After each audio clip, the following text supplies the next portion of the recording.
Bexillik kasallikdir. Abdori Muhammad Yusuf. 4-chi qism. Berishga muvaffaq bo'lish Allohning in'omidir. Boshqalarga berish va berishlash katta ne'mat bo'lib, Alloh taolo uni hamma odamga nisb qilmaydi. Shunga ba'zi odamlar qorundek boyligi bo'lsa-mu berishlay olmaydi. Uyg'urlar azaldan mard, sehiy va pidokor millat bo'lib, ajdodlarimiz o'tmishlarda topqini oz bo'lsa-mu o'zi yemay, ichmay yig'ib, keyingilar uchun katta ishlarni qoldirib ketgan ekan. Buningdan 100 yillar burun Makka va Madinaga berish nisb bo'lgan Uyg'urlar topgan puliga vaqf binolarni ilib qo'ygan bo'lib, har bir yurtdan kelganlar Makka, Madina va Toif qatorliq shaharlarda o'z yurtlarining nomida vaqflarni ta'sis qilib qo'ygan ekan. Bu vaqflardan Uyg'urlarning yo'qsullarimi va boylarimi foydalandi. O'quvchilarmi ko'p bahramon bo'ldi. Ular ashu nomratlik, ashu yo'l azobi va ashu qiyinchilik ichida turib, keyingi avlodlarini o'ylab, Alloh yo'lida vaqflarni qoldirgan. Ammo hozirgi vaqtda burunqilardan necha ming hassa ko'p boylikqa ega bo'lgan, sharoitimi to'liq nurg'un kishilarga bundoq yaxshi ishlarni qilish nisb bo'lmadi. Men Saudiya Arabistonda turish jarayonimda do'stlarimdan birining vatandan hajga kelgan toshchilar, millionerlar, hatto milliarderlardan ba'zisi bilan ko'rishganligini va ularga millatimiz uchun biror yaxshi ish qo'yish taklifini berganligini va ularning ma'qul deb qo'yib qilmaganligini bilaman. Agar ular biror vaqf bino qilib yoki vatan uchun biror katta xizmat qilib qo'yayli desaydi, ularning boyligidan hech narsa kemaymaydi. Hatto ba'zilarining boyligiga nisbatan biror vaqf bino qilish daryodan birorchilik suv olgandekli ish edi. Lekin ular shunchalik ishni qilmadi.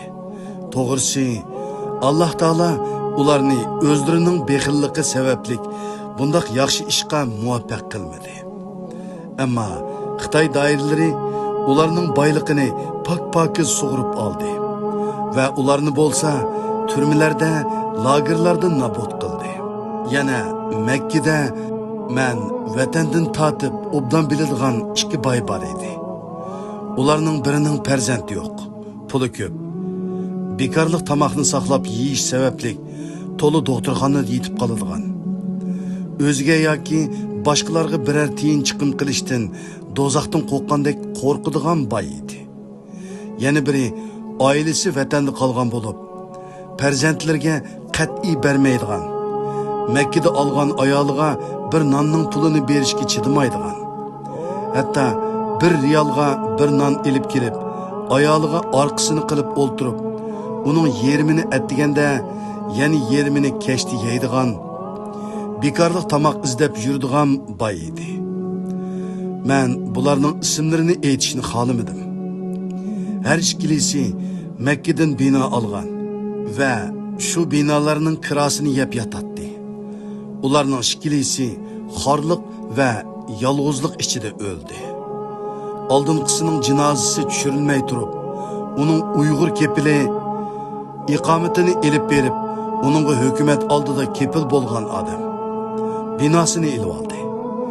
Ya'ni marhumning ayolini chiqarib etib, binoga qulub silib oldi va o'zining qilib oldi.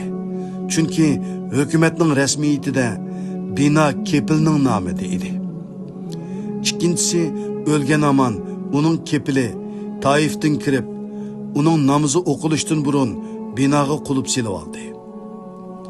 Biror yildan keyin uning o'g'li vatandan kelib, dadasining binosini qaytarib elish uchun mahkamaga arz sundi. Buni anglagan kepil soqchilarga pul berib, u balani o'ltirgan yeridan so'rab, hatto ko'nakchan elib ketib, bir 2 hafta solab qo'yib vatanga yo'lga silvatdi.